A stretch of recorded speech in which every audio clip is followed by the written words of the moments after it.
તો સુરતમાં વિદ્યાર્થીનીના આપઘાતનો મુદ્દો વકર્યો છે। શાળા બહાર એબીવીપીના કાર્યકરોએ વિરોધ નોંધાવ્યો। એબીવીપીના કાર્યકરોએ સૂત્રોચ્ચાર કરીને વિરોધ નોંધાવ્યો। આદર્શ પબ્લિક શાળામાં આ બનાવ બન્યો હતો। ધોરણ 8ની વિદ્યાર્થીનીએ આપઘાત કર્યો હતો। ફી ન ભરી હોવાથી શાળા દબાણ કરતી હોવાનો આરોપ છે।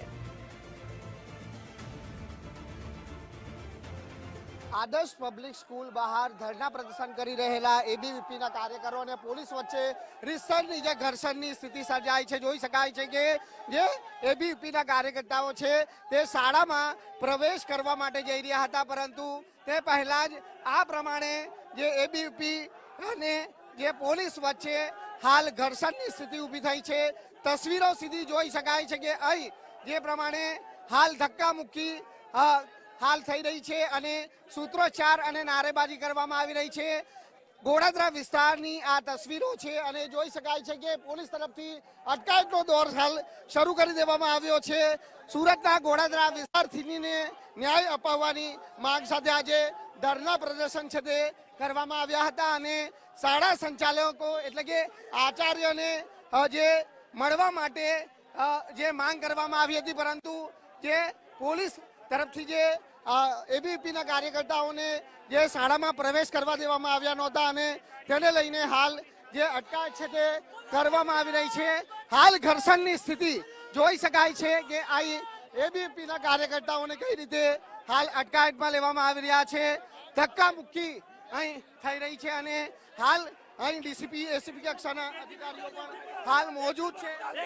એક તરફ બેટી બચાવો બેટી પઢાઓની વાત કરે અને હર્ષભાઈની પોલીસ સરકાર આ કરે, એક તરફ ગુજરાત સરકાર કહે છે બેટી બચાવો બેટી પઢાઓ અને એક તરફ આ પોલીસવાળા મારે આવો અત્યાચાર કરે। આ જે રક્ષણ જેને મળવું જોઈએ એને હજુ સુધી મળ્યું નથી। હાલ અટકાયત છે તે એબીવીપીના કાર્યકર્તાઓની કરવામાં આવી છે।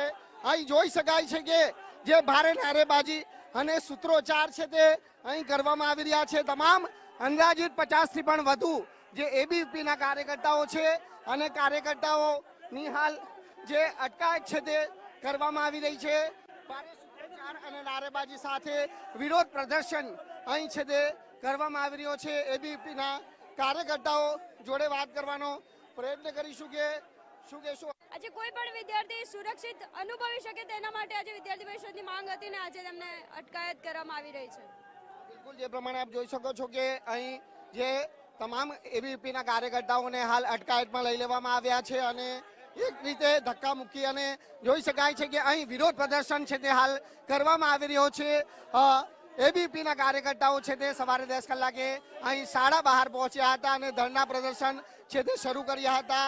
શાંતિપૂર્ણ રીતે ધરના પ્રદર્શન ચાલી રહ્યા હતા, પરંતુ ત્યારબાદ છે તે પોલીસ અને એબીવીપીના કાર્યકર્તાઓ વચ્ચે આ પ્રમાણે જે ઘર્ષણની સ્થિતિ છે જોઈ શકાય છે। તમામ જે એબીવીપીના કાર્યકર્તાઓને પોલીસ મથકે લઈ દ્વારા તમામને ડિટેન કરી અને હવે જે કાર્યવાહી છે તે કરવામાં આવી છે। કાયદો હાથમાં લેવામાં આવ્યો છે તેમ જે ડીસીપી કક્ષાના અધિકારીઓનું કહેવું છે, પરંતુ શાળા બહાર જ્યારે ધરના પ્રદર્શન ચાલી રહ્યા હતા અને એબીવીપીના જે કાર્યકર્તાઓએ પ્રસ્તાવ મૂક્યો કે શાળાના આચાર્ય જોડે તેઓને મળવા દેવામાં આવે, પરંતુ શાળાના અંદર પ્રવેશ ન આપતા જે ઘર્ષણની સ્થિતિ છે તે ઊભી થઈ હતી।